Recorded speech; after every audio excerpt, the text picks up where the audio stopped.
This is Rummy's Corner.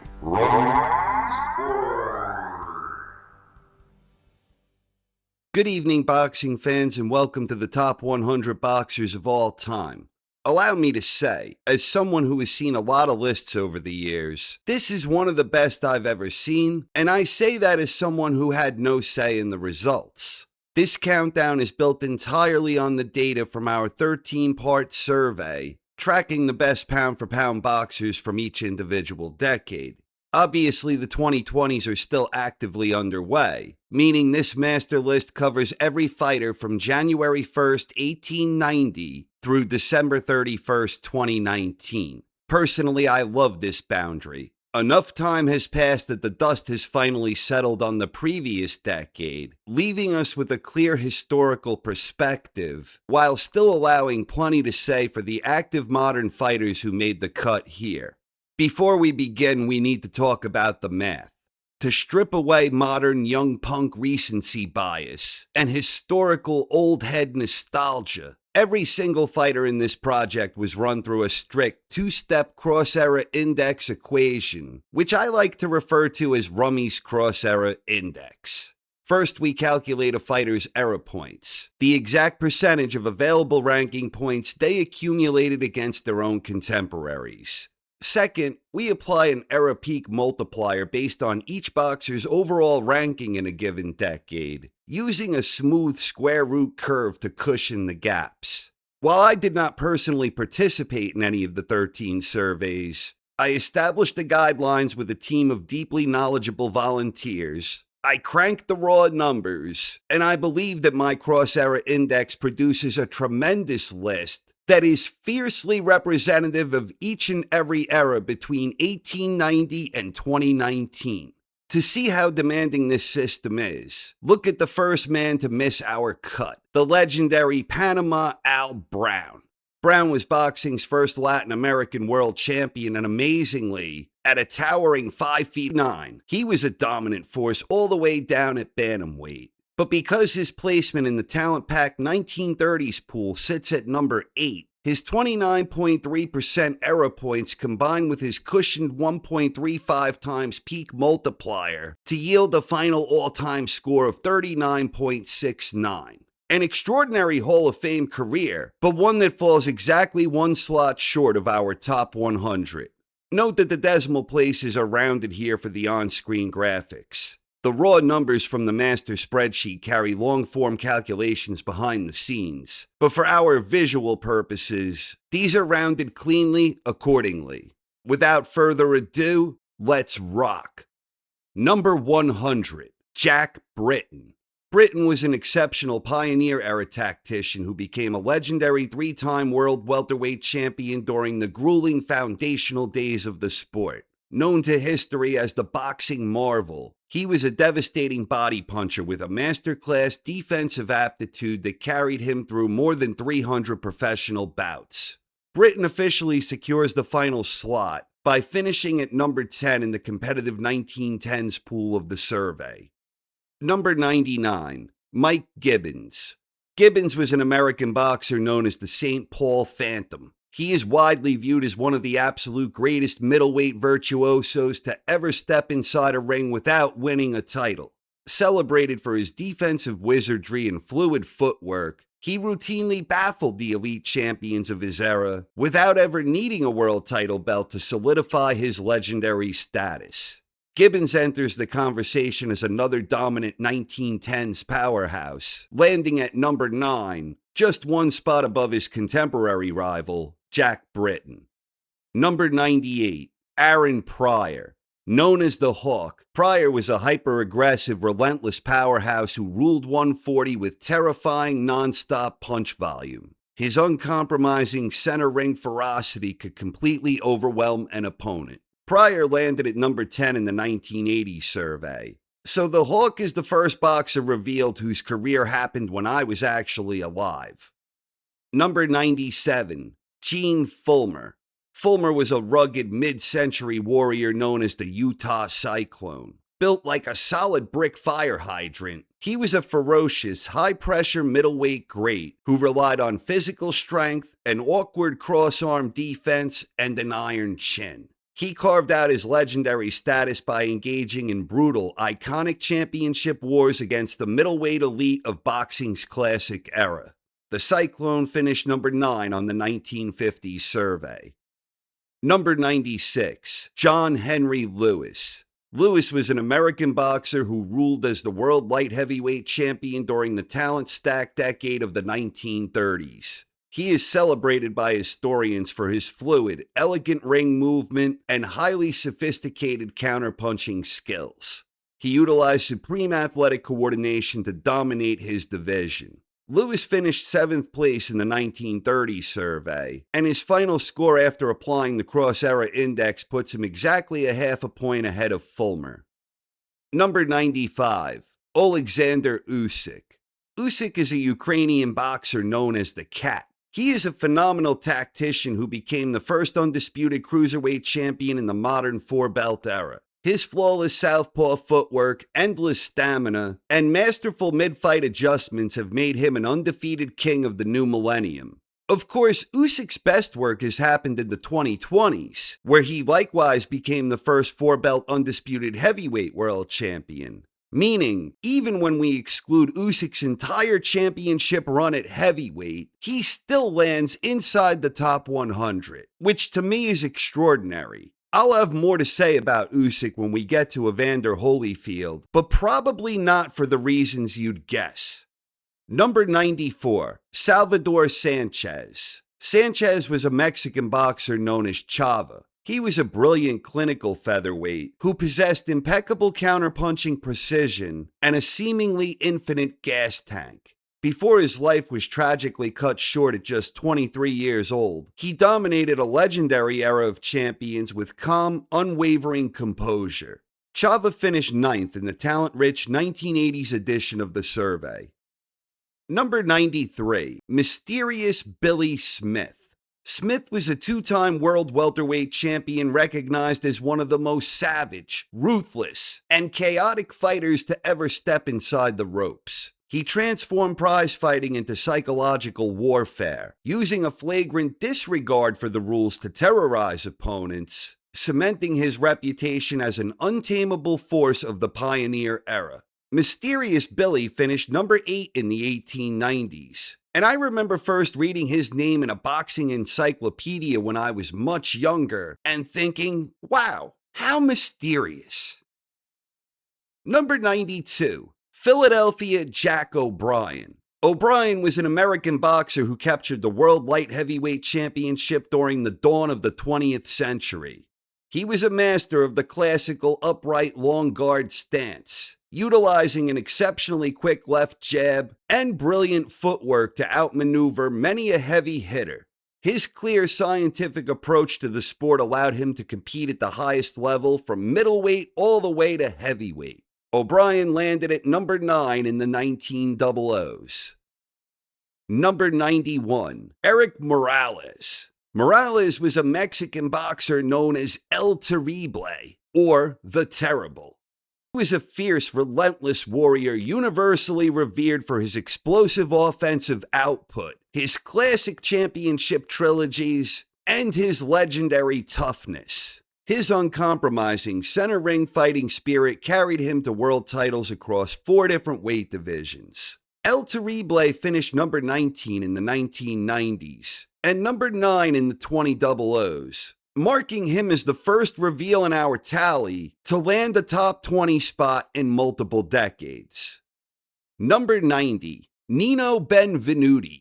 Benvenuti was an Italian boxer who captured undisputed world championships at both junior middleweight and middleweight during the mid-century era. He possessed a textbook orthodox style centered around a lethal lead left hook and a calculated scientific ring presence. His elite technical skills and charisma turned him into a massive international icon of the sport.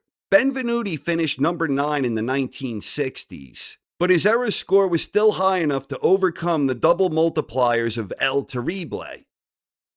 Number 89, James Toney. Toney was an American boxer known as Lights Out. He was a defensive genius celebrated for his masterful use of the old-school shoulder roll, sharp counterpunching precision, and immense natural durability. His extraordinary ring intelligence allowed him to capture world titles across multiple weight classes. Tony finished at number 9 in the 1990s. And I think we are already beginning to see that all 130 years of boxing history are being fairly represented based on how each man was perceived in his own time.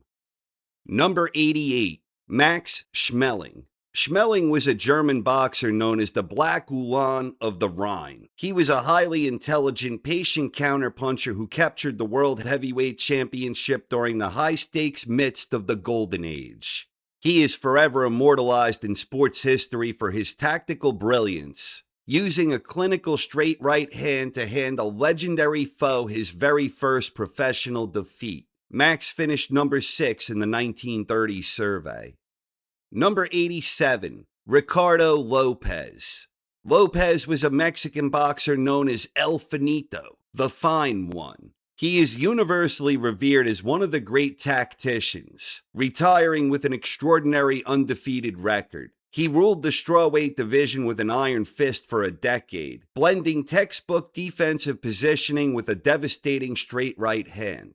Lopez landed at number 8 in the 1990s. And in addition to seeing a lot of representation from various eras, we have also covered virtually every weight class. Number 86, Pancho Villa. Villa was a Filipino trailblazer who took the international prize ring by storm to become the first Asian world champion in boxing history. He was a pint-sized powerhouse flyweight who fought at a blazing non-stop pace, completely overwhelming his opponents with lightning-fast combinations and boundless energy. He finished at number 7 in the 1920 survey, and his historic title reign permanently opened the door for generations of international lighter weight fighters. Number 85, Terence Crawford. Crawford is an American boxer known as Bud. Possessing a terrifyingly clinical mean streak, his ability to seamlessly switch stances and lock down his opponent's timing mid-fight make him one of the most lethal finishers in recent history. Crawford is a modern pound-for-pound maestro who achieved undisputed world championship status across multiple weight classes. Of course, his very best work happened in the 2020s. Bud finished number 8 in the 2010s. So like Usyk, Crawford would undoubtedly be ranked significantly higher if our data tracked past 2019. It is incredibly impressive that he placed this high, given our formula omits the final 6 years of his prime. As we know, he would later march through the 2020s, winning his second undisputed at 147, and his third all the way up at 168 against Canelo, cementing an historic legacy before ultimately hanging up the gloves entirely undefeated. Number 84, Manuel Ortiz. Ortiz ruled the bantamweight division with absolute iron durability throughout the later parts of the Golden Age. He is revered for his clinical pressure style, his relentless stamina, and an historic championship run that featured 15 successful title defenses. His consistency against top-tier contemporaries established him as one of the premier lower-weight fighters of all time. Ortiz finished at number 6 in the 1940 survey, and I'll be honest, this feels too low for me. More on this later. Number 83, Jim Corbett. Corbett was an American boxer known as Gentleman Jim. He revolutionized prize fighting by helping to pioneer widespread use of scientific footwork, elusive head movement, and the left jab to a sport previously dominated more by raw brawling. By dismantling the legendary John L. Sullivan to win the World Heavyweight Championship, he officially ushered boxing into the modern Queensberry era. Gentleman Jim finished 7th on the debut 1890 survey, and I have to say, those look like very uncomfortable trunks in terms of athletic mobility. Hard to imagine that look ever coming back in style. Number 82, Abe Attell. Known as the Little Hebrew, Attell was a brilliant, highly elusive featherweight champion who held a vice grip dominance over his division during an impressive reign. Renowned for his advanced defensive trickery, supreme footwork, and terrific counterpunching, he was widely considered the most clever ring tactician of the Edwardian era. He landed the number 7 spot in the 1900s edition of the survey. Number 81, George Kid Levine. Levine was an American boxer known as the Saginaw Kid. He was a relentless, iron-willed pioneer who captured the World Lightweight Championship during the grueling transitional era of boxing, finishing number 6 in the 1890s. Famous for his terrifying, non-stop attacking style and an uncanny ability to absorb an awful lot of punishment, he broke his opponents down through sheer, exhausting physical pressure. Number 80, Fighting Harada. Harada was an immensely talented Japanese boxer and an international legend. He was a human buzzsaw who captured undisputed world titles at both flyweight and bantamweight during the ultra-competitive 1960s, where he finished 7th in that decade's survey. He utilized a relentless, high-volume swarming style, helping standardize the art of non-stop inside pressure to overwhelm opponents. Number 79. Vicente Saldivar. Saldivar was a Mexican boxer known as El Zordo de Oro, the Golden Southpaw. He was a highly strategic featherweight king who ruled with unassailable pacing and textbook defensive movement. Saldivar finished number 6 in the 1960s survey, and he broke down opponents with a beautiful blend of technical southpaw adjustments, relentless body punching, and elite stamina. In short, his ability was as brilliant as his nickname. Number 78, Jack McAuliffe. McAuliffe was an iconic champion famously crowned as the Napoleon of the prize ring. He was an exceptional, highly versatile lightweight pioneer who ruled the late 19th century. He combined sharp tactical footwork with a fierce competitive spirit to establish absolute dominance during the sport's foundational era. McAuliffe finished number 5 in the 1890s, marking him as the first reveal in our countdown to trigger a premium era placement bonus, noted as Elite Tier. Without tooting my own horn too loudly, thus far, Rummy's cross-era index is working as intended. Number 77, Vasily Lomachenko. Lomachenko is a Ukrainian boxer known as the Matrix. He is a modern defensive virtuoso who captured world titles in 3 divisions in an historic, record-breaking span of just 12 professional fights. His outstanding footwork, volume combinations, and elite ring smarts made him a master of range and rhythm. Lomachenko landed at number 7 in the 2010s, and he is another guy whose career crossed heavily into the current decade. While his best work to date happened in the previous 10-year bracket, his score can potentially grow when this master index is updated at the conclusion of the 2020s.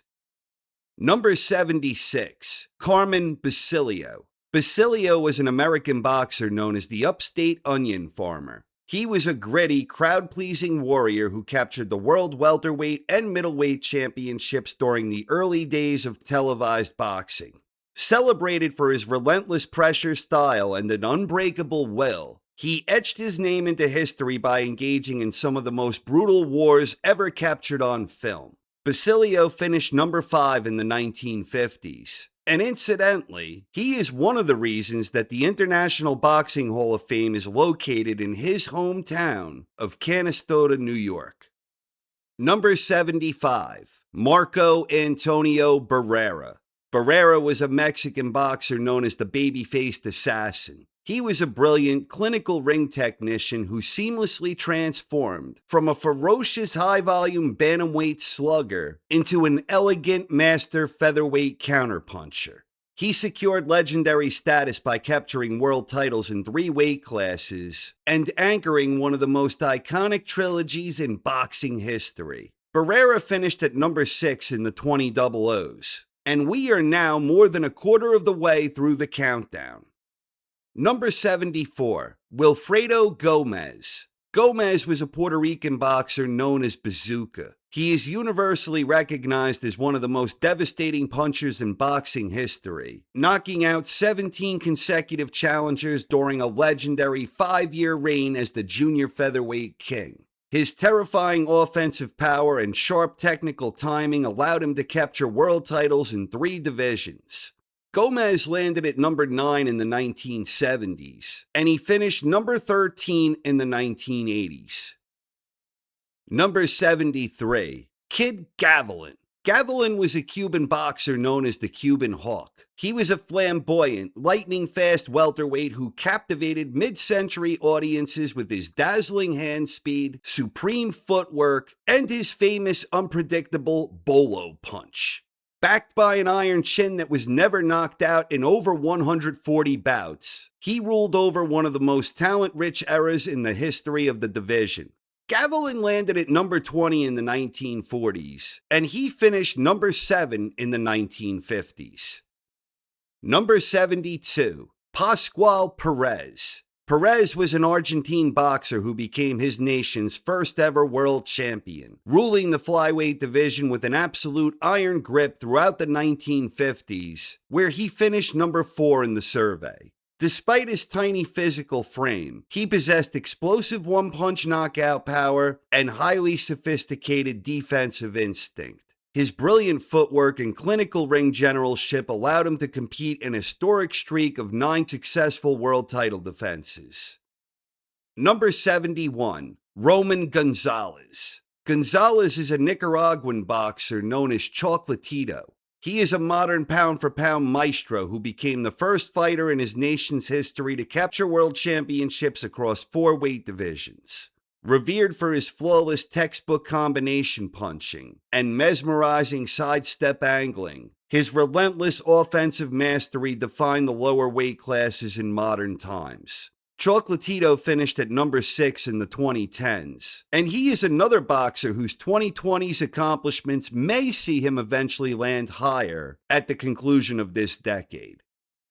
Number 70, Ike Williams. Williams was an American boxer known as the Trenton Tiger. He was a fierce, lethal puncher who ruled the lightweight division with terrifying dominance during the absolute height of the post-war era. Celebrated for his explosive counterpunching and cold clinical finishes, Ike landed at number 5 in the 1940 survey. He routinely destroyed elite contenders to secure his place as one of the most avoided lightweights ever. Number 69, Sonny Liston. Liston was an American boxer known as the Big Bear. He was an intimidating, physically devastating powerhouse who captured the World Heavyweight Championship through sheer destructive force. Armed with an extraordinary reach, a crushing jab, and an aura of invincible destruction, he completely dismantled top-tier contenders with a cold, clinical precision. Liston finished number 15 in the 1950s, where he had a strong run later in the decade that carried over into the 1960s, landing him at number 8 there. In that sense, Liston was a textbook example of a boxer whose peak crossed the arbitrary line. Number 68, George Foreman. Big George was a legendary, extremely heavy-handed puncher who captured the World Heavyweight Championship in 2 distinct, completely different eras. He first terrorized the division in the 1970s through pure, raw, physical destruction. He had a miraculous comeback a decade after he retired, and he regained the World Heavyweight Championship more than 20 years after he had lost it. Big George finished number 5 in the 1970s, but his crowning achievement from his second career does not technically figure in here. Foreman did not place inside the top 20 in the 1990s. So for our purposes here, becoming the oldest champion did not contribute to the results. In that sense, Foreman can be seen similarly to guys like Lomachenko and Chocolatito. What they are achieving throughout the 2020s has no impact on these results, just as George's 90s miracle didn't statistically factor in here. Although unlike George, the math could still change for the other two when the index is eventually updated. Number 67, Shane Mosley. Shane was an explosive multi-division champion who blended blinding hand speed and solid power with an ironclad chin that was never stopped in his prime. He secured his legendary status by jumping directly from a dominant lightweight reign into the talent-rich welterweight pool, where he dismantled elite larger icons through sheer athletic supremacy. Mosley landed at number 14 in the 1990s, and number 7 in the 2000s. Another prime example of someone's best years crossing the line, where I believe the Cross-Era Index is doing a stellar job to mathematically represent that.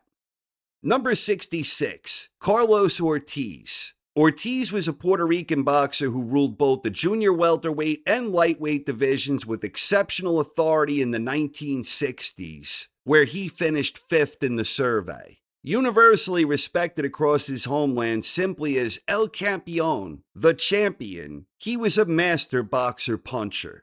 His textbook defense and precision jab allowed him to dominate on his way to 10 successful world title defenses. Number 65, Gennady Golovkin. Golovkin is a Kazakhstani boxer known as Triple G. He was a devastating, heavy-handed powerhouse who unified the middleweight division, compiling a long and destructive championship run at 160. Blending a deep amateur pedigree with an effective hunting style and an unbreakable chin, he systematically broke down his foes through sheer physical pressure and crushing power. Gennady finished number 5 in the 2010s, and it is difficult to imagine him finishing top 20 in the current decade, but stranger things have happened. Number 64, Floyd Patterson. Patterson was an American boxer who made history by becoming the youngest undisputed lineal world heavyweight champion in history, and the first man to ever win the heavyweight crown back after losing it. In the 60-plus years prior to that, 8 former heavyweight champions had tried and failed, going 0-11 for their efforts until Patterson was the one who finally did it. His exceptional hand speed and gentlemanly sportsmanship turned him into one of the most beloved icons of the classic era. Patterson finished number 6 in the 1950s survey and number 15 in the 1960s. Number 63, Packy McFarland. McFarland was a highly versatile Chicago pioneer universally remembered by historians as the uncrowned champion. He was a brilliant master tactician of the early 20th century who compiled one of the most extraordinary records in boxing history. He combined blinding hand speed, clinical defensive movements, and a sharp ring intellect to repeatedly outclass the official world champions of his era. McFarland finished 14th in the 1900s and 7th in the 1910s. Number 62, Barbados Joe Walcott. Walcott was a legendary compact powerhouse known as the Demon. Standing just over 5 feet 1 inch tall, he was a freak of nature who regularly destroyed elite natural welterweights, middleweights, and even heavyweights during the brutal transition era of the prize ring. Armed with immense bone-crushing punching power and a low crouching defense, his structural dominance permanently shattered the traditional boundaries of weight classes. The Demon landed at number 13 in the 1890s and number 8 in the 1900s. Number 61, Dick Tiger. Tiger was a Nigerian boxer whose real birth name was Richard Ihetu, but he became known to the world by his ferocious ring moniker. Tiger was a relentless, iron-willed menace who captured undisputed world championships at both middleweight and light heavyweight during the highly competitive 1960s, where he finished number 4 in the survey. He utilized a compact muscular frame, a crushing left hook, and pure physical grit to walk through elite legends from his day. Number 60, Vladimir Klitschko. Klitschko is a Ukrainian boxer known as Dr. Steelhammer. He was a towering, disciplined operator who ruled the heavyweight division for nearly a decade. Klitschko was consistent and methodical, utilizing a dominant left jab and a devastating right hand to systematically neutralize an entire generation of heavyweight challengers. Klitschko finished number 8 in the 2000s, and he also finished number 10 in the 2010s, marking him as the first boxer we've encountered in the countdown who landed inside the top 10 in back-to-back decades. This split makes sense. Vladimir's reign ran from 2006 to 2015, crossing right over our arbitrary boundary. Number 59, Lennox Lewis. Lewis was a British boxer known as the Lion. He was a massive, highly sophisticated ring general who became the last undisputed world heavyweight champion of the 20th century, retiring after completely clearing out his entire contemporary era. Armed with a brilliant boxing intellect, a lethal straight right, and a heavy jab, he beat everyone he faced as a professional, avenging the only 2 blemishes on his record. Lennox finished number 7 in the 1990s, and number 13 in the 2000s. I'd like to believe that Hall of Fame trainer Emanuel Stewart would get a kick out of the fact that his 2 great heavyweight champions were separated by just 1 slot in our countdown. Number 58, Felix Trinidad. Trinidad was a Puerto Rican boxer known as Tito. He was an explosive puncher who had a tremendous reign in the welterweight division for over 6 years. Tito also captured world titles at junior middleweight and middleweight. He was a predatory finisher who stalked his opponents with clinical, high-caliber power. His trademark left hook routinely shattered the defense of elite contemporaries, solidifying his reputation as a completely fearless cross-era wrecking ball. Trinidad landed at number 5 in the 1990s and number 18 in the 2000s. Number 57, Larry Holmes. Holmes was an American boxer known as the Easton Assassin. He was a legendary heavyweight operator who compiled an 8-year championship reign with 20 consecutive title defenses. He is universally celebrated for having arguably the greatest, most accurate left jab in the history of the sport, a weapon he used to masterfully control the tempo, range, and rhythm of a fight. Larry landed at number 17 in the 1970s, and he finished number 7 in the 1980s. Interesting that 3 of our last 4 have been heavyweights, all of whom competed as recently as the late 90s, or in Larry's case, the early 00s.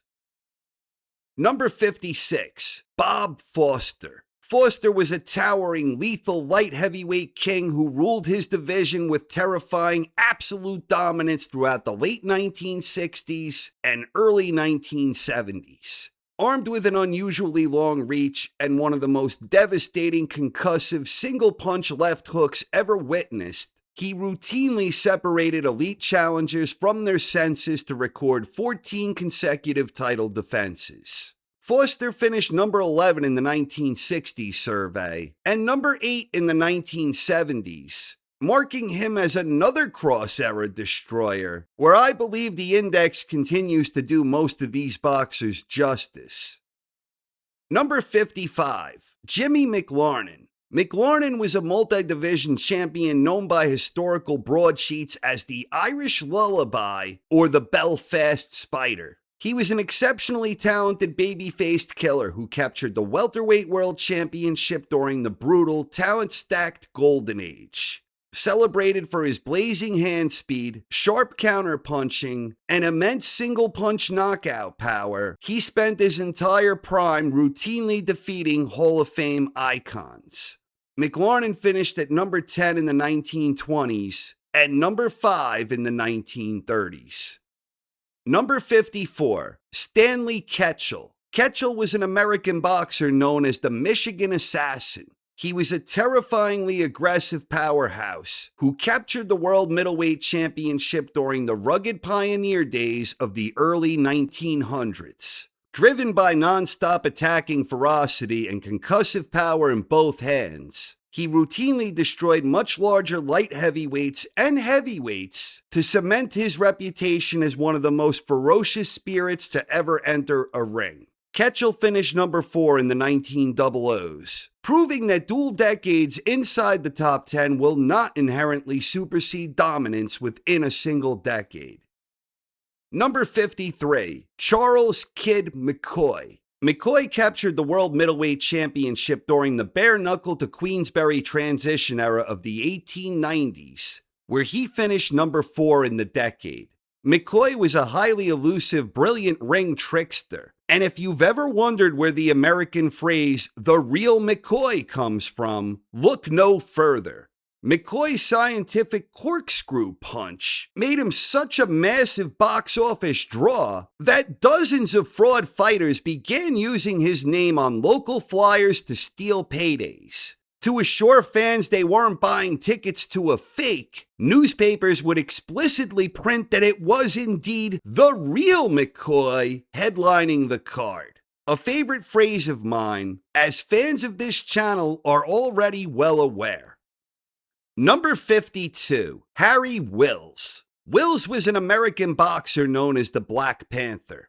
He was a towering, masterful heavyweight powerhouse who completely dominated the 1920s golden age, repeatedly capturing the world-colored heavyweight championship. Despite being frozen out of a rightful title shot by the political and social machinery of his era, his extraordinary physical strength, crushing left jab, and defensive mastery earned him legendary status. Wills finished number 8 in both the 1910s and the 1920s edition of the survey. Number 51, Alexis Arguello. Arguello was a Nicaraguan boxer known as El Flaco Explosivo, the explosive thin man.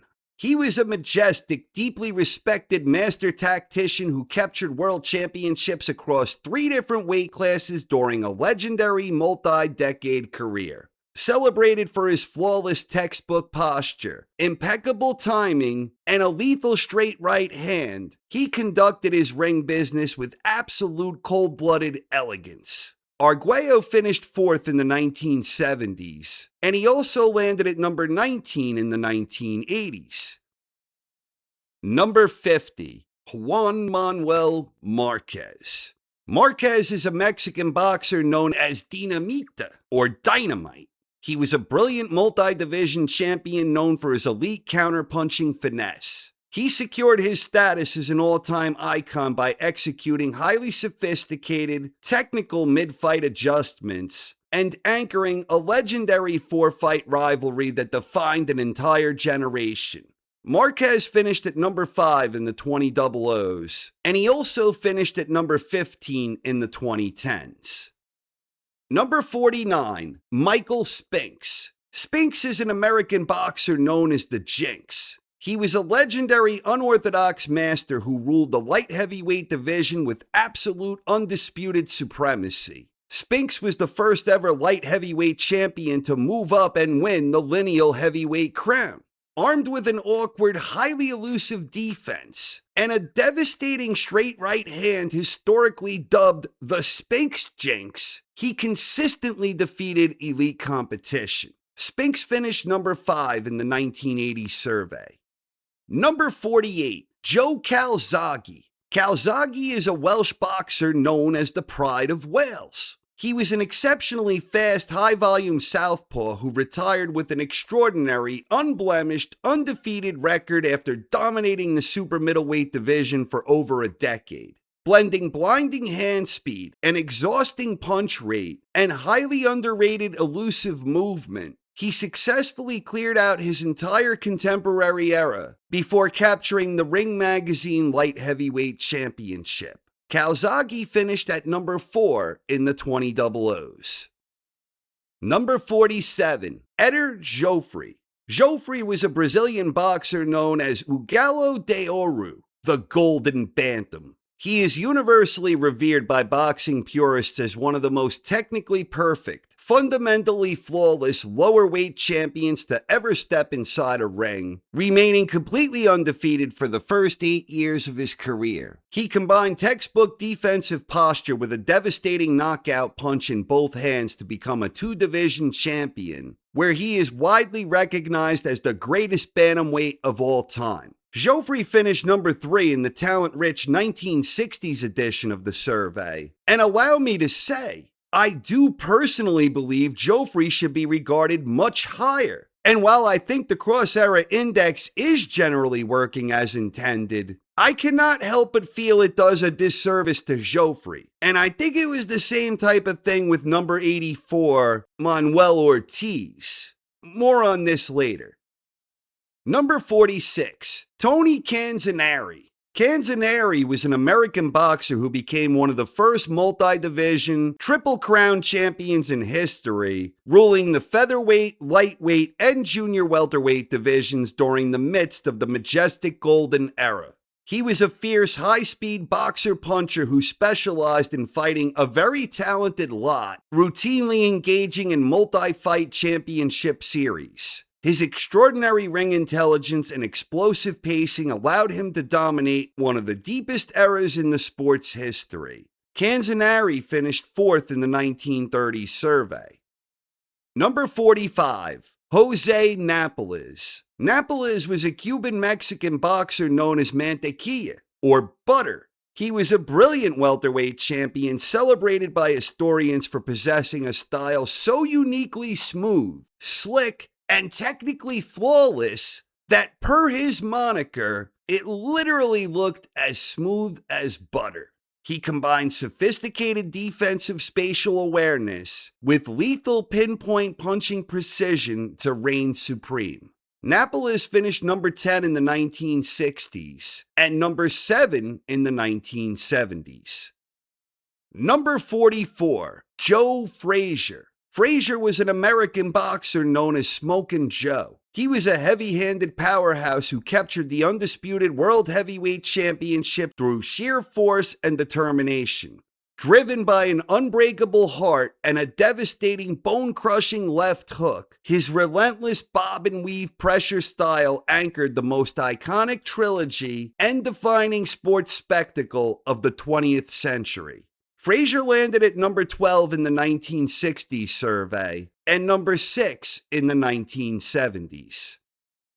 Number 43, Jack Dempsey. Known as the Manasseh Mauler, Dempsey was a terrifying, culturally seismic powerhouse who completely revolutionized the sport, capturing the World Heavyweight Championship and anchoring boxing's very first million-dollar gates in the 1920s.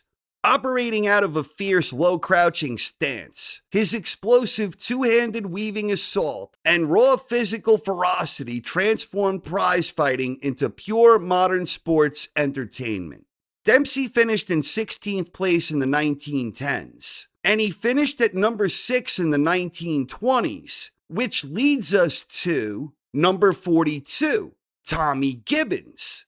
Brother of Mike Gibbons, who finished number 99 in our countdown, he was a brilliant, highly sophisticated defensive maestro who is widely considered one of the greatest technical light heavyweights and heavyweights to ever lace up a pair of gloves. He utilized an exceptionally clever scientific ring intellect and masterful head movement to frustrate and outpoint the most dangerous punchers of his time. Tommy finished number 6 in the 1910s and number 9 in the 1920s. Now, I know exactly what some of you are thinking. Traditional lore often rates his brother Mike higher, and more importantly, Jack Dempsey cleanly beat Tommy Gibbons in their legendary 1923 world title clash in Shelby, Montana. So how on earth is Gibbons sitting one slot ahead of the Manasseh Mauler? The answer lies in the cold, unyielding consistency of Rummy's cross-era index.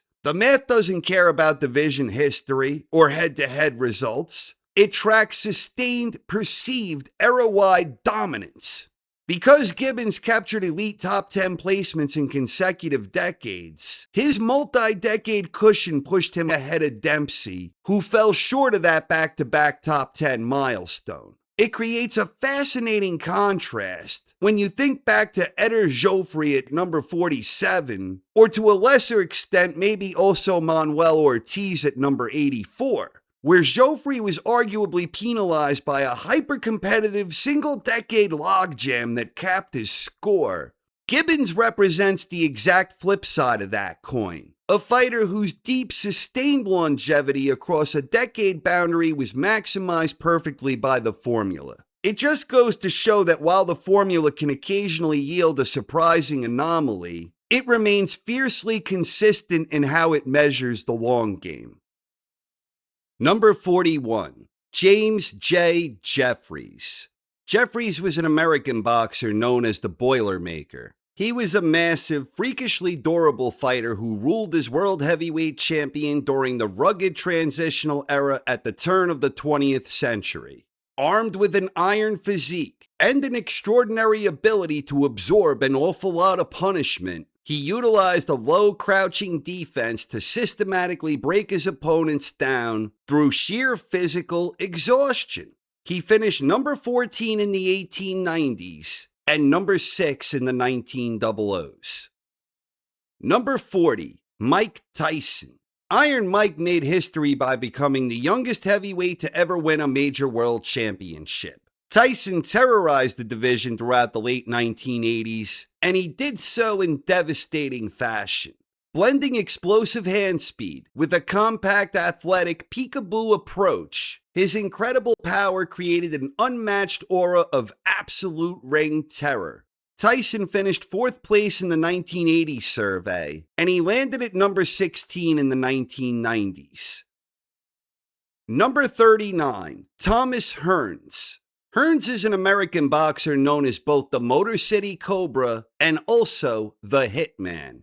He was a tall, lethal powerhouse who made history by becoming the first fighter to ever capture world titles across 4 weight divisions. Armed with a gargantuan reach, a blinding left jab, and one of the most concussive, devastating straight right hands ever witnessed, he conducted his ring business with tactical precision and explosive hostility. The Hitman finished number 3 in the 1980 survey. Number 38, Andre Ward. SOG Ward is an American boxer who retired with an extraordinary undefeated record, dominating the super middleweight division, winning the Super 6 World Boxing Classic, and he also moved up to beat the best at light heavyweight. Ward was a highly versatile technician, universally revered for his ability to control the range and rhythm of a fight, where his mental discipline and elite ring intelligence allowed him to excel. Ward finished at number 4 in the 2010 survey. Number 37, Barney Ross. Ross was an American boxer who captured undisputed world championships across 3 different divisions throughout the midst of the Golden Age. He was an incredibly gritty, highly scientific boxer-puncher who relied on a legendary left jab, mesmerizing footwork, and a terrific chin. His extraordinary stamina and warrior spirit allowed him to conquer some of the most brutal series in boxing history. Ross placed number 3 during the talent-stacked 1930s edition of the survey. Number 36, Sandy Sadler. Sadler was an American boxer who captured the world featherweight and junior lightweight championships. Sadler is universally recognized as one of the most devastating, heavy-handed punchers to ever rule the lower weight classes. Standing tall with a freakish reach, he blended a bone-crushing body assault with an incredibly rough, physical style. He secured his legendary status by anchoring one of the most brutal, foul-filled, and iconic rivalries in history. Sadler finished at number 7 in the 1940s and number 8 in the 1950s. And here in the countdown, he is the first revealed to score over 100 points under Rummy's cross-era index. Number 35, Mickey Walker. Known as the Toy Bulldog, Walker was a fiercely aggressive powerhouse who captured world titles at both welterweight and middleweight before routinely leaping up to destroy natural light heavyweights and heavyweights during the Golden Age. His non-stop attacking ferocity, complete disregard of an opponent's size, and his raw physical grit turned him into an iconic symbol of cross-era toughness. Walker landed at number 5 in the 1920s and number 16 in the 1930s. Number 34, Saul Alvarez. Alvarez is a Mexican boxer universally known to the world by his famous childhood nickname, Canelo. A 4-division world champion celebrated for his exceptional head and upper body movement, clinical counterpunching, and a devastating body assault, he has had a mighty long run at the championship level. Canelo finished number 3 in the 2010s, making him our highest-ranking active fighter, whose massive exploits in the current decade are entirely omitted from this tally. Because he went on to become the first ever undisputed super middleweight champion after our 2019 cutoff, there is every reason to believe Canelo's standing will skyrocket once the 2020s data is officially complete, placing him in company with guys like Usyk and Crawford in that regard. Number 33, Tommy Loughran. Loughran was an American boxer known as the Phantom of Philly. He was a defensive wizard who ruled the light heavyweight division with absolute technical authority during the late 1920s. He is universally revered by boxing purists for developing highly advanced footwork, rolling shoulder defense, and quick counterpunching that allowed him to consistently outpoint natural heavyweights. Loughran finished number 4 in the 1920s and number 17 in the 1930s. Number 32, Jimmy Wild. Wild was a Welsh trailblazer known as the Mighty Atom. Wild was ahead of his time, using an unorthodox, deceptive, and effective style. He exhibited enormous punching power, superb durability, and excellent ring intelligence where he was very selective and economical, with a tremendous understanding of range. Wild became the first official flyweight world champion, and to this day, he is still widely regarded as the greatest flyweight in boxing history. Wild finished second place in the 1910s edition of the survey. Number 31, George Dixon. Known as Little Chocolate, Dixon was a spectacular 19th century pioneer who made history by becoming the first black world champion in any sport, winning championships at both bantamweight and featherweight. He was a brilliant, highly inventive boxer who is historically credited with inventing core modern training mechanics like shadow boxing and the heavy bag. He utilized blinding hand speed, advanced footwork, and clinical defensive aptitude to dominate the sport's foundational development. Dixon finished at number 3 in the 1890 survey.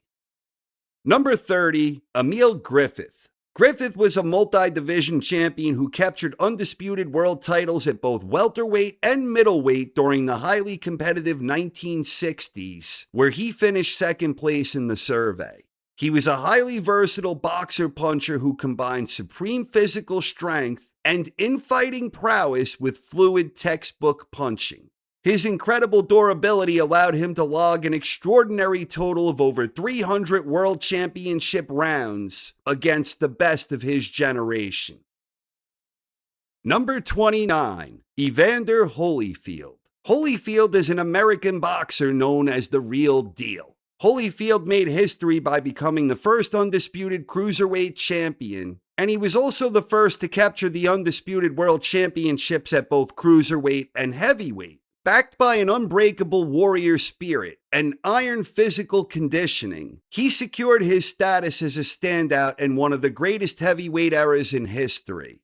Holyfield finished at number 11 in the 1980s and number 4 in the 1990s, just missing out on back-to-back top 10 finishes.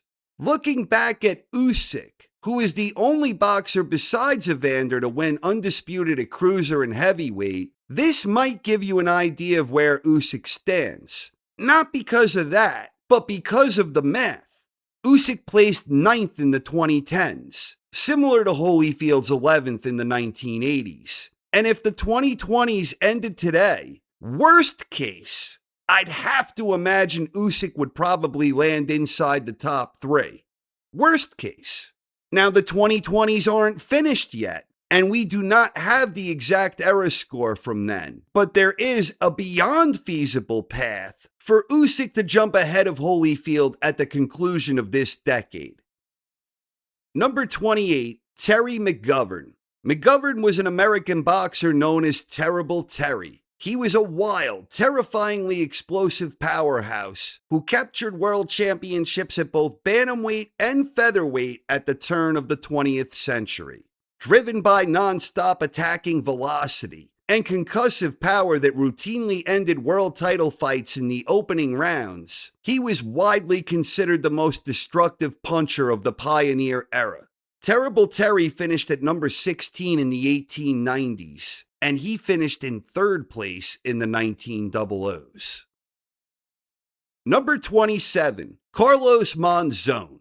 Monzon was an Argentine boxer known as Escopeta, the Shotgun. He was a cold, clinical technician who held an absolute monopoly over the middleweight division for 7 years.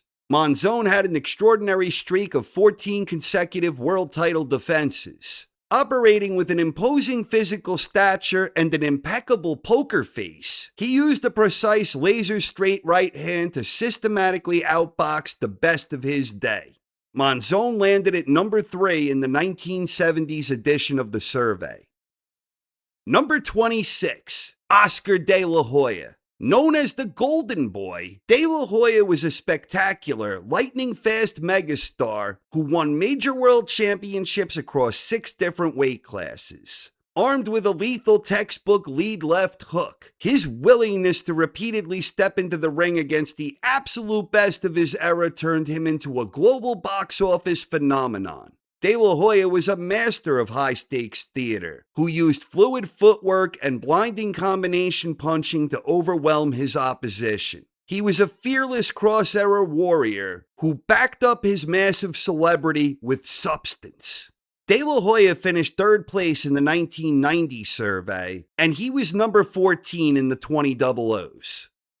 Number 25, Pernell Whitaker. Whitaker was an American boxer known as Sweet Pea. He is known as arguably the most elusive defensive virtuoso to ever step inside a ring, capturing world championships across 4 different divisions. Operating out of a slick southpaw stance, his masterful head movement, spatial awareness, and magical footwork allowed him to completely dominate elite contemporary companions with slippery tactics and sharp pinpoint accuracy.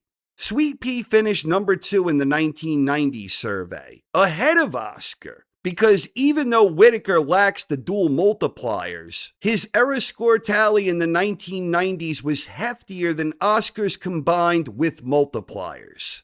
Funny these two should be separated by just 1 spot, given the controversial nature of their own bout.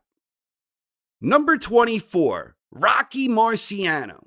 Known as the Brockton Blockbuster, Marciano is a legendary sports icon who remains the only lineal heavyweight champion in history to retire with an unblemished, undefeated record. Driven by an unbreakable warrior spirit, a concrete chin, and a monster right-hand punch historically dubbed Susie Q, his relentless stamina systematically broke down every single challenger in his path. Rocky finished number 3 in the 1950s edition of the survey, and that was by far the tightest 3-way race in any of the 13 decades we examined, and I will have more to say about that in a bit. Number 23, Gene Tunney. An American boxer known as the Fighting Marine, Tunney was a brilliant, highly scientific defensive master who was a force in the light heavyweight division before stepping up to capture the World Heavyweight Championship. Celebrated for his advanced footwork, accurate counterpunching, and analytical ring intellect, he successfully defeated every single Hall of Fame contemporary icon he faced to retire at the absolute peak of the sport. Tunney finished second place in the 1920 survey. Number 22, Willie Pep. Known as the Will-o'-the-Wisp, Pep was a mesmerizing ring artist who compiled one of the most unbelievable records in sports history, securing over 200 professional victories and ruling the featherweight division with absolute technical authority. He is legendary for his sophisticated defensive mastery, routinely outmaneuvering and outboxing top-tier contenders through exceptional footwork and evasive movement. Pep finished third place in the 1940s survey and number 17 in the 1950s. Number 21, Ezzard Charles. Charles was an American boxer known as the Cincinnati Cobra. He was a magnificent tactical master who had an extraordinary ledger at light heavyweight before stepping up to capture the World Heavyweight Championship. Universally respected by boxing purists as a fundamentally near-perfect boxer-puncher, his brilliant combination punching and slick defensive awareness allowed him to routinely defeat a staggering collection of all-time greats. Ezzard landed at number 4 in the 1940s and number 11 in the 1950s.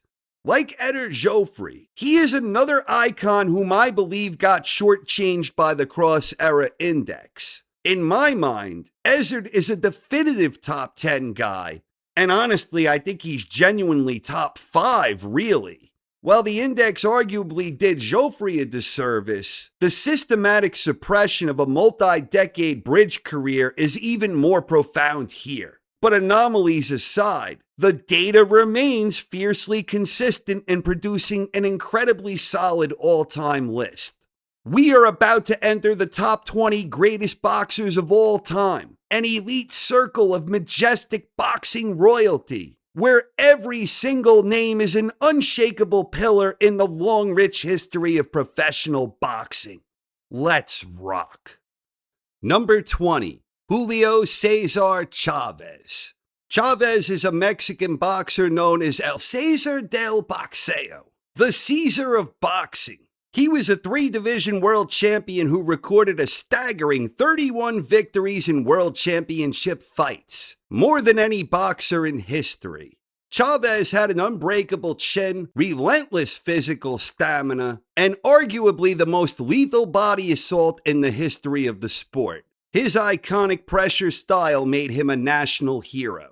Showing perfect symmetry across 2 decades of elite dominance, Chavez finished at number 6 in the 1980s and number 6 again in the 1990s.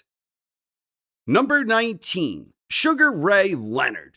Leonard was a dazzling, highly charismatic superstar who captured world championships across 5 divisions, serving as the definitive face of boxing legendary 1980s pay-per-view explosion. Blending blinding hand speed and show-closing power with an elite competitive mean streak, his technical brilliance allowed him to conquer some of the most celebrated all-out rivalries in boxing history. Leonard finished at number 2 in the 1980s, and I think it is worth noting that even at this late stage in the countdown, we're inside the top 20, and we still are seeing how powerful a single decade of dominance can be under Rummy's cross-era index. And Ray did not even finish with the top spot, and more on that in just a bit.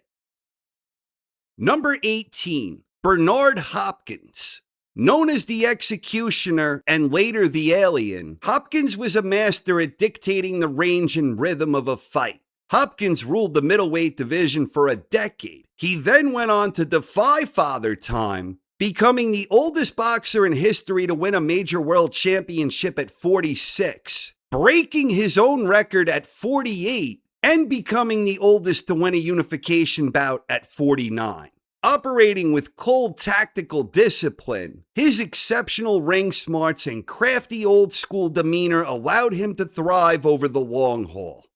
Hopkins finished at number 13 in the 1990s survey, and he finished number 3 in the 2000s. He did, however, miss the top 20 cut in the 2010s, so many of his iconic late career achievements aren't technically credited here. Much like number 68 George Foreman's crowning achievement from the 1990s did not figure in here. So one can argue that Hopkins and Big George may each deserve to be slightly higher than their tallies here indicate.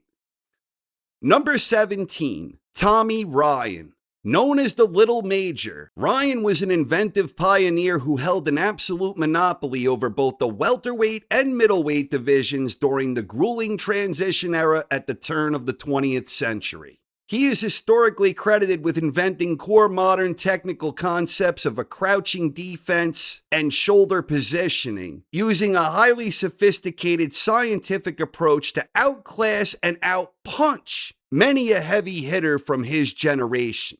Ryan finished in second place in the 1890s, and he was number 10 in the 1900s. Number 16, Marvin Hagler.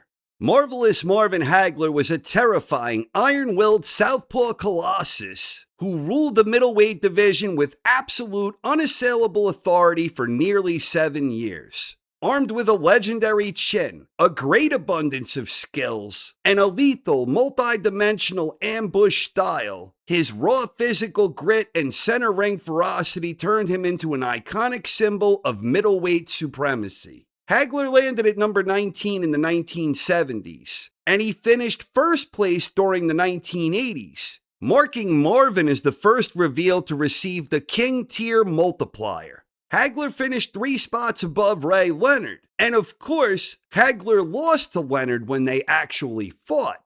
Had Leonard won the 80 survey, he would have received the King Tier Multiplier, which would have pushed him up much higher than where he landed. I was personally a bit surprised that Hagler beat Leonard out in the survey, but what really surprised me was that it was not particularly close. Not that Hagler lacks merit for the top spot, mind you. Hagler in the top spot is a perfectly justifiable position. More on this in a bit. Number 15, Benny Leonard. Leonard was an American boxer known as the Ghetto Wizard. He was a master tactician who ruled the lightweight division with absolute dominance for over 7 years. Widely recognized as the greatest lightweight of all time, he is universally revered by historians for possessing a brilliant, high-speed intellectual boxing style, using mental sharpness and textbook counterpunching to repeatedly outclass an entire generation. Leonard finished at number 5 in the 1910 survey, and he did even better in the 1920s, placing 3rd. That marks Leonard as the first reveal in the survey to achieve back-to-back top 5 finishes, which is an extraordinary feat in this exercise. Number 14, Jack Johnson. Johnson was an American boxer known as the Galveston Giant. He made history by becoming the first black world heavyweight champion, completely dominating the sports landscape during the early pioneer era. Backed by an imposing physical frame and supreme athletic confidence, his highly sophisticated defensive excellence and masterful inside fighting ability helped revolutionize heavyweight prize fighting. Johnson finished second place in the 1900s and 4th place in the 1910s, marking him as another towering legend who landed inside the top 5 in 2 consecutive decades, an extraordinary feat indeed. Number 13, Roberto Duran. Duran is a Panamanian boxer known as Manos de Piedra, Hands of Stone, a fitting moniker if ever there was one. He was a terrifying, feral juggernaut who completely monopolized the lightweight division with commanding authority before leaping all the way up to capture world titles at welterweight, junior middleweight, and middleweight. He combined explosive punching power with highly sophisticated defensive nuance and relentless inside pressure, anchoring some of the most iconic sports spectacles of the 20th century. Duran finished second place in the 1970 survey, and he landed at number 8 in the 1980s. Number 12, Henry Armstrong. Armstrong was an American boxer known as Homicide Hank. He pulled off an extraordinary athletic feat by simultaneously holding the undisputed world championships in 3 of the traditional weight classes: featherweight, lightweight, and welterweight. Driven by a legendary non-stop attacking engine and seemingly endless physical stamina, his high-volume, perpetual motion, swarming style simply suffocated his foes. Armstrong finished first place in the 1930s, and he followed up at number 17 in the 1940s. Winning the 1930 survey activated King Tier status, But even there, Armstrong is a guy you'd normally see inside the top 10, if not really inside the top 5 usually in my experience. Many might argue Hank was done wrong by the cross-era index, but not to the extent of Eder Joffrey and Ezzard Charles in my humble opinion. Number 11, Roy Jones Jr.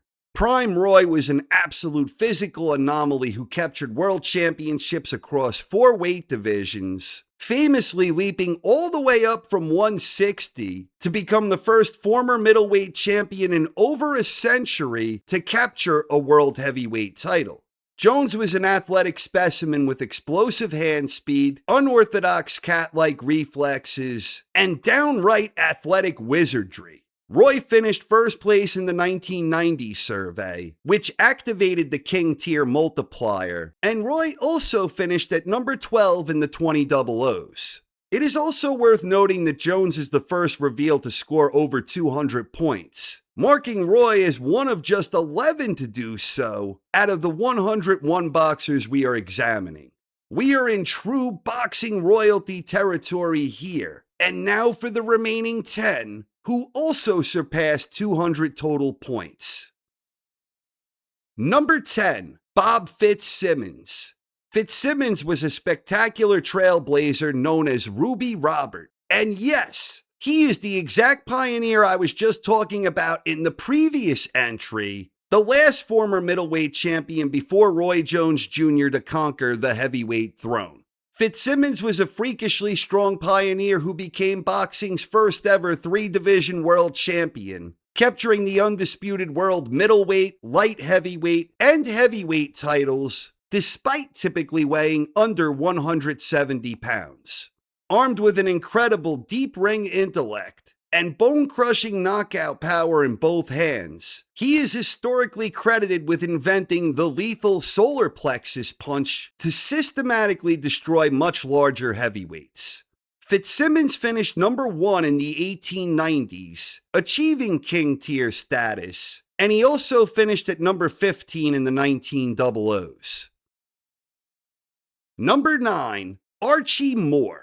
Moore was an American boxer known as the Old Mongoose. Archie was an ageless warrior, a legendary master tactician who held a vice grip monopoly over the light heavyweight division for nearly a decade. Celebrated for his highly sophisticated cross-arm defensive shell, mesmerizing head movement, and clinical counterpunching variations, his elite longevity allowed him to compete at the absolute highest level for nearly 30 years. The Old Mongoose finished number 8 in the 1940s, and much to my pleasant surprise, he finished number 1 in the 1950s. Now, mind you, again, I had absolutely nothing to do with the voting process here, so my love for Archie had no role in this.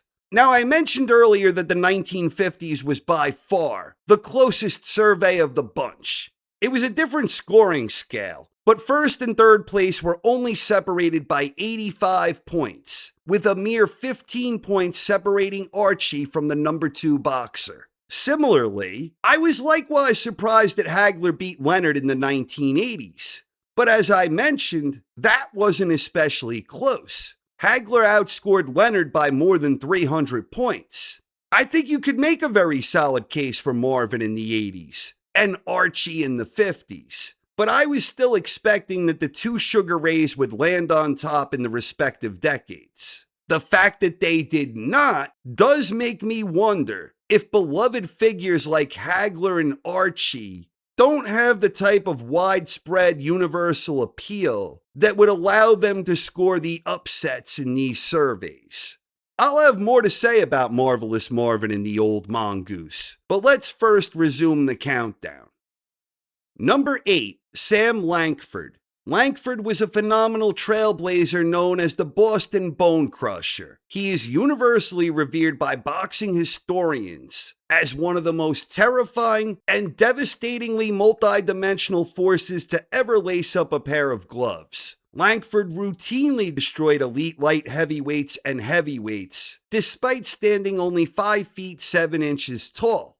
Armed with bone-crushing knockout power and elite ring generalship, Langford is a towering figure in boxing history. Langford finished number 5 in the 1900 survey, and he won the survey in the 1910s, finishing first place. That marks Langford as the first reveal in our countdown to pair a king tier multiplier with back-to-back top 5 placements. A truly staggering indicator of multi-era dominance. Number 7, Joe Gans. Gans was an American boxer known as the Old Master. He made history by becoming the first native-born Black American world champion, completely dominating the lightweight division with absolute tactical authority during the early 1900s Edwardian era. He is universally revered by boxing purists for helping to develop the core foundations of modern scientific boxing, including the point-scoring lead jab, sophisticated head movement, and clinical counterpunching variations. Gans landed at number 15 in the 1890s, and he won the survey in the 1900s, finishing first place and achieving king tier status. Now notice the fascinating mathematical shift here. Unlike Sam Langford, Gans did not achieve back-to-back top 5 finishes, yet he ranks ahead of him. That is because Gans accumulated an absolute mountain of raw point volume during his peak decade, proving the value of an overwhelmingly dominant number 1. Look at Archie even, who finished number 8 and number 1.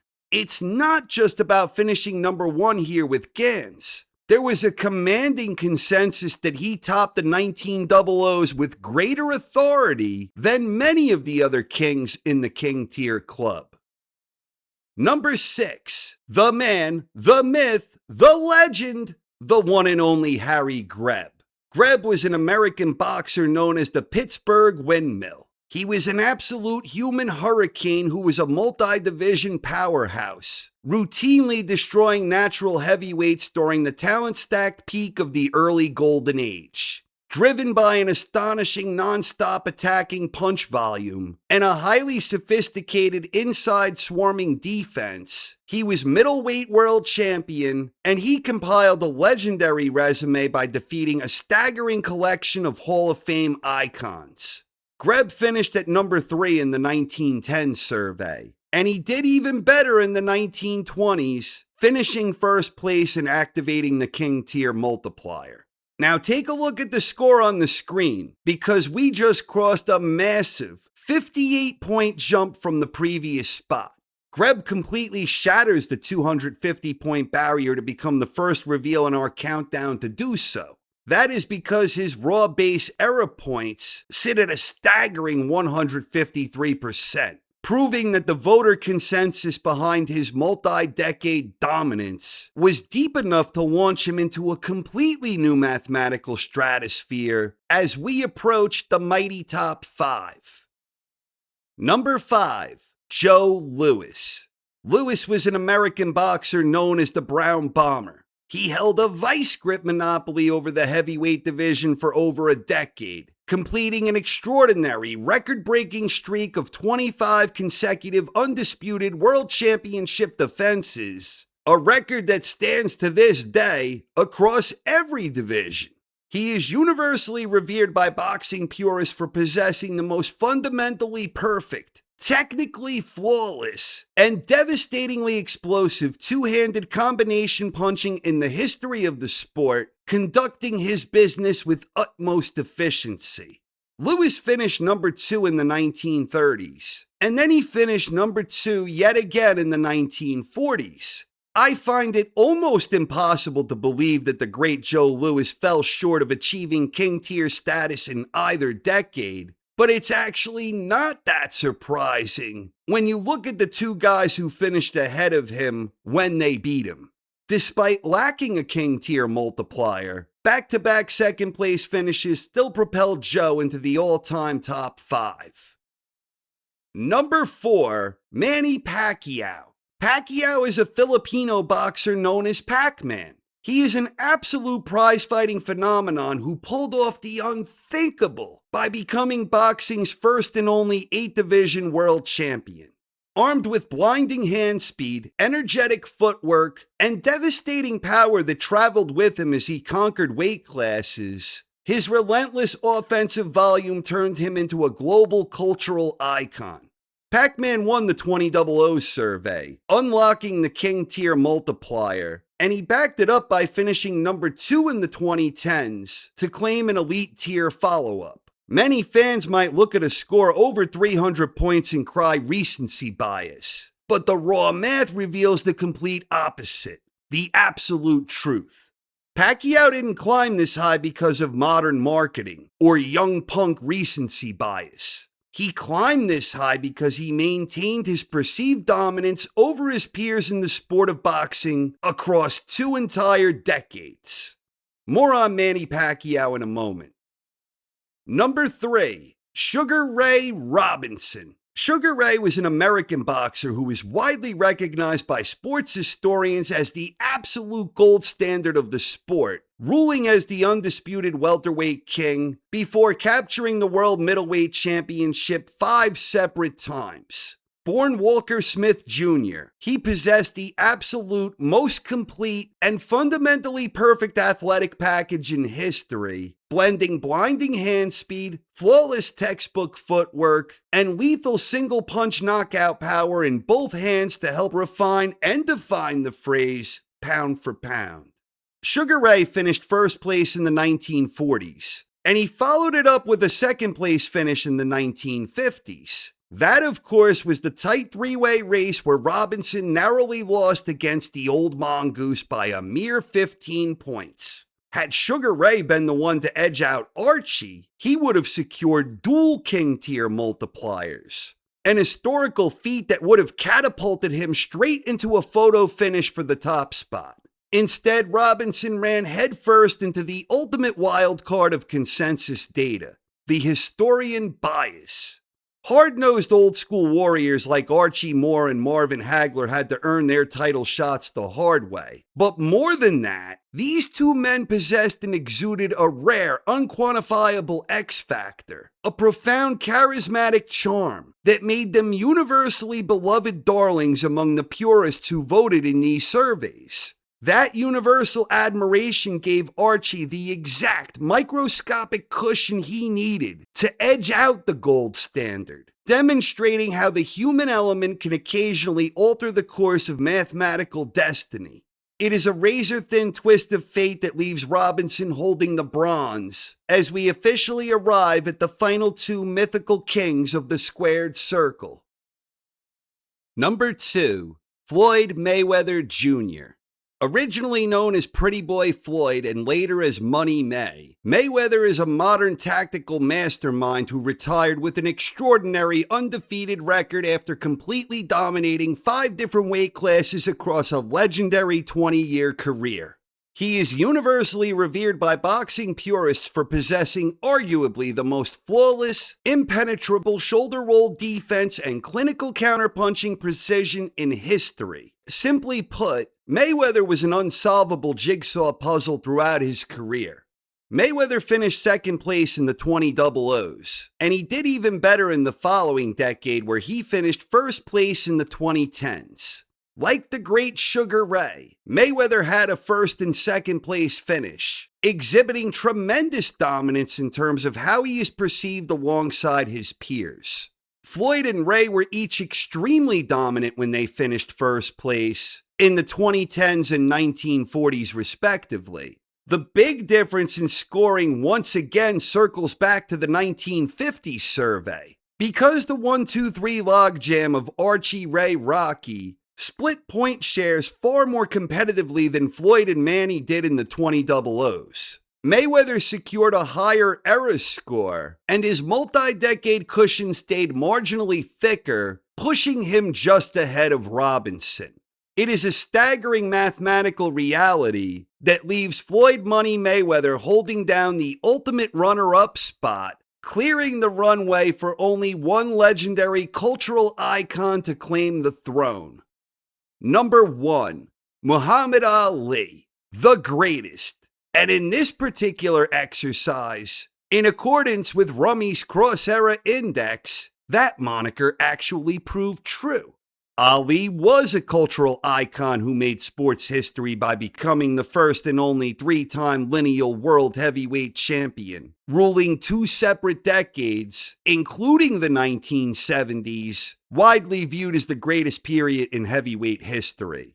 Blending blinding hand speed and dazzling footwork with an iron chin and unmatched willpower for psychological warfare, his towering cultural legacy permanently transcended the boundaries of sports entertainment. Ali finished at number 1 in the 1960s, and he finished at number 1 yet again in the 1970s.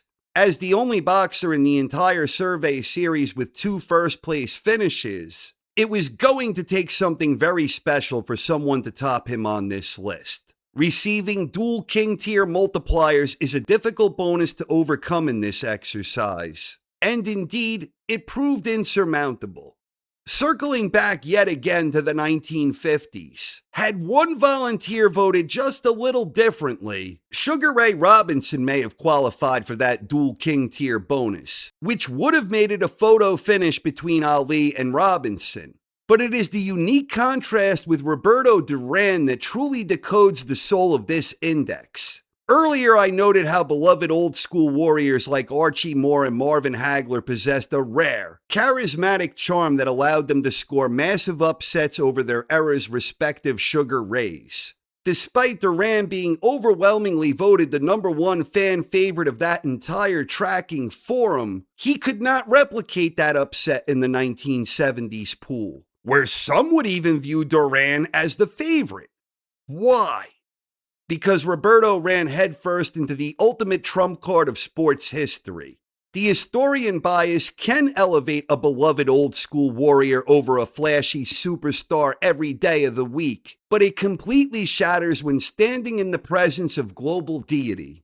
Ali's absolute concentrated dominance over the heavyweight golden era was simply too massive to override, cementing his status as the peak of the mountain with a staggering final score of 370.78.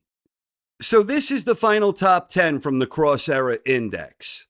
Now, before this exercise began, if you were going to ask me to list my top 5 boxers of all time, I'll be perfectly honest. No way would Pacquiao or Mayweather have been inside my top 10, let alone my top 5. Back then, 3 years back or so, if I were going to create my own list, the names I'd have in mind for a top 5, in no particular order, would have been Sugar Ray Robinson, Sam Lankford, Henry Armstrong, Harry Greb, and probably Ezzard Charles.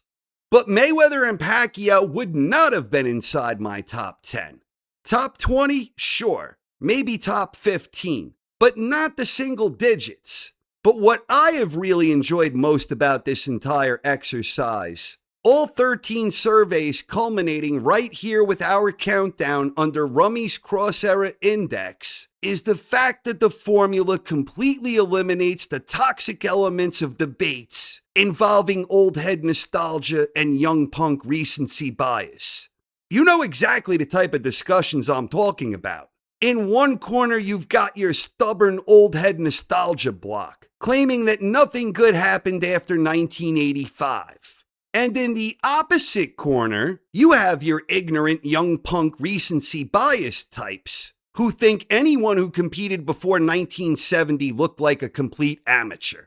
As far as Floyd and Manny go, they did not earn their spots here by beating boxing gods from the past in hypothetical simulations. They merely had to prove themselves as the absolute elite from their own era. And to achieve the hefty scores they secured, they each had to maintain that dominance across 2 separate decades. The Cross-Era Index doesn't care about modern sports science, nutrition, or unanswerable time machine matchups. It strictly measures how a boxer was perceived alongside his own peers from his own time. So in this countdown, Mayweather and Pacquiao weren't competing directly against towering titans from the past. They weren't going head-to-head with Robinson or Greb or Lankford. They were being rated against each other and the rest of their contemporary peers between January 1st, 2000 and December 31st, 2019. In short, Mayweather and Pacquiao proved themselves to be every bit as exceptional in their own era as guys like Greb and Langford were back in theirs. And that, at its absolute core, is the true brilliance of isolating history, proving that greatness isn't defined by the century you were born in, but by the legacy you leave behind. For the old head nostalgia faction, now that the dust has settled on the previous decade, perhaps it's time to officially recognize Mayweather and Pacquiao in their rightful spot as towering legends of the sport. And for the young punk recency bias types, I hope this exercise might provide you with a deeper insight into some of these greats from the past, like Bob Fitzsimmons, Harry Greb, Henry Armstrong, Sam Langford, and Archie Moore, the old mongoose himself. Thank you very much for watching, everyone. I hope you enjoyed and have a wonderful night. This is Rummy's Corner.